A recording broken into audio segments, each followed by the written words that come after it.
me on the program now, though, from Family Life, Nikki Bray. Nikki, kia ora, good morning. Thanks for your time today. Oh, you're welcome. Good morning back to you and your listeners. Well, I'm not sure I should say it's probably more happy Pancake Day than happy lockdown. However, here we are again, back in a familiar situation. I know most of the country at level 2, but for people in Auckland at level 3, and that uncertainty, I suppose. Yes, we've been here before, but we don't know how long this piece of string is. We don't know what the result is going to be on Wednesday, whether we're going to be here for some time or whether it's going to be back to normal by the weekend.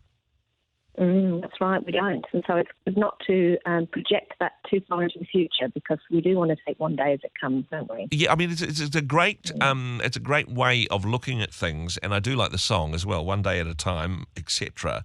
But it can be very stressful, perhaps particularly for our young people. And I've got a question that's come in today, Nikki, which says, with each lockdown, my daughter gets more and more anxious. She is a perfectionist and a student who wants to do well at school. The latest lockdown being so close to the start of school, she is panicking that this will affect her whole year. My wife and I want to be supportive, but her anxiety, in her anxiety, she is locking us out. What can we do? It's tough raising kids, isn't it? Yeah. Especially in a pandemic. But there are a few things we can do. And I think the first one is to remember that teens are good modelers and yet poor interpreters. Mm-hmm. So they're closely watching how we handle this latest lockdown. So every frustrated sigh that we have, every worrisome conversation, every fear-based decision that we can make is seen and interpreted. And then it becomes part of the meaning that they make of life. Yeah. So I guess first of all I want to say, let's just manage our own emotions well. Let's ensure that we show up as the best possible versions of ourselves that we can be. Because, ultimately, our ability to stay calm will help our kids immeasurably. So I can't say that enough. It's like really learning to get ourselves in a place where we can be calm and confident, because those vibes that we put out there, our kids are picking up on that.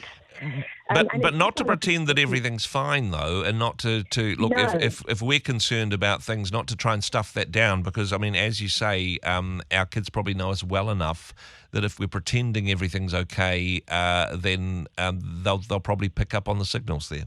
Yeah, absolutely. So it's not about pretending, but we can use it as an opportunity to remind ourselves and our teenagers that life is unpredictable. Yep.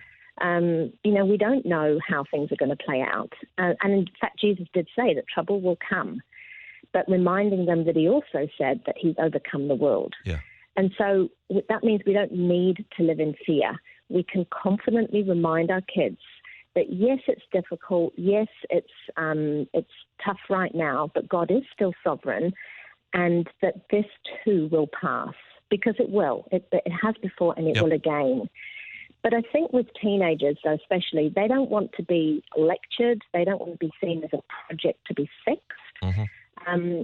But assuring them that we are always here for them, that we're on our side, and that we're available when they want to talk can sometimes be reassurance enough.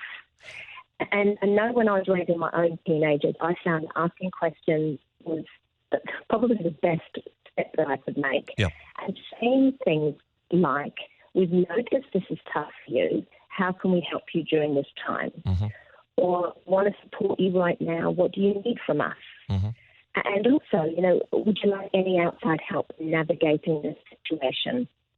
And I think too, Andrew, it's key to remind them that, as you said before, we've been here before. Yeah.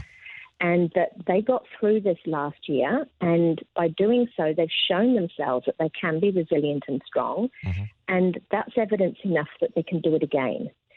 So for the daughter who's a perfectionist, you may remind her that while the beginning of this year may not be ideal, the way that she wanted it, she does have the internal resources to ensure that she finishes well. And also, I think compartmentalizing can also be helpful. So rather than looking ahead at the whole year, helping her look to just the first week and then the second week, and reminding her that each week builds on that past one. It's a bit like, building Lego blocks. Yeah. one block on top of the other is progress enough. And rather than using because part of the pattern and structure of panic and anxiety is what they're doing inside their brain, which is they're using the what if, what if in a fearful way. What if this happens? Role-playing the worst-case scenario, really. Totally, yeah. But to kind of help them imagine the what if, it all turns out better than I thought possible. There is another side to the what if. And to help them flirt with the idea that a change in our plan can actually provide an opportunity for growth. Trying to reframe it, if you like. One of the things that I did notice in this question is they say they want to be supportive, but her anxiety is locking us out. Anxiety is something which really grows when we isolate ourselves, or perhaps even worse, when we isolate ourselves and then go on social media, right? Yeah, and I think that's if you're seeing your teenagers sticking themselves, it's a bit hard, isn't it? Because they want their space, but they also need us to step into those places where they're clearly not coping well. And as a parent, we do have to do that. So if we're seeing them withdraw, then we can step into that space without being controlling, without taking away their influence, but reminding them that we're there for them. Yeah. And I think one of the greatest things as parents that we can do is pointing them in the direction of good practical resources. Teenagers love podcasts, and Dr. Caroline Leaf, she's a neuroscientist and a Christian, and she's got a fantastic podcast called Cleaning Up the Mental Mess. So even just saying to your teen, look, this has come to my attention, you might want to check it out. And leaving it with them, not forcing anything on them, but leaving it with them to check it out. Another thing that we did, when our kids were teenagers, was buying a book, because it's a great way of offering advice without you as the parent actually saying it. Yeah. And I would order a book, wrap it up, give it as a gift with the note that says, believing in you and for you, and I'm hoping this book will help you on your journey. Yeah. And so in this area, 2 books I can highly recommend is a clinical psychologist, Gwendoline Smith. She wrote the Book of Knowing and the Book of Overthinking. Now, there are a few choice words in there, but generally they're very good practical books that's written for teenagers on how to deal with these unhelpful thinking patterns. And they also offer powerful strategies for addressing these issues and helping them change how they feel. And one of those strategies that she actually puts in the book is having flashcards. So either keeping them, in notes on their phone, or even if you want to write them out and put them in their wallet. And they're sayings such as, I can't change reality, but I can change how I feel about reality by changing how I think.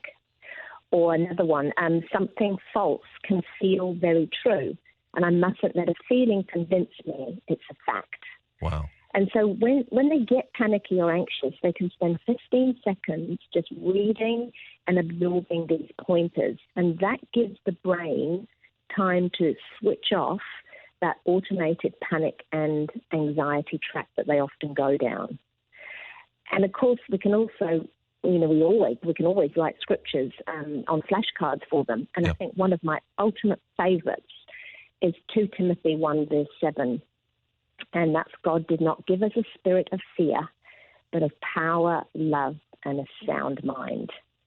And a sound mind doesn't need to do panic or anxiety. A sound mind provides the gift of peace that passes all understanding.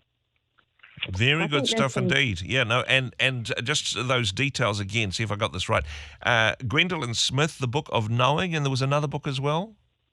Yeah, the Book of Knowing and the Book of Overthinking. The Book of Knowing and the Book of Overthinking. And Carolyn Lace, was it? Cleaning Up the Mental Mess. Yeah, and she's great. She's, as I say, Christian and neuroscientist, and she offers some really good golden nuggets here. Very good stuff indeed. And hey, for people that are in this space, whether it's members of your family or perhaps struggling with anxiety as well, this can be a difficult thing to overcome. But honestly, of all of the things that we've learnt during lockdown, if this is something which can help us to be more resilient, to face the fear and do it anyway, maybe some positive things will come out of these difficult circumstances, Nikki. Absolutely, they will. And, we've probably all heard that saying, with what doesn't kill you makes you stronger. Exactly. So it certainly does. Well, we appreciate what you and your team bring. Thank you very much indeed. FamilyLife.nz, the web address for more information. Nikki, thanks very much for being on the program. You're welcome. Thanks a lot. Have a great day.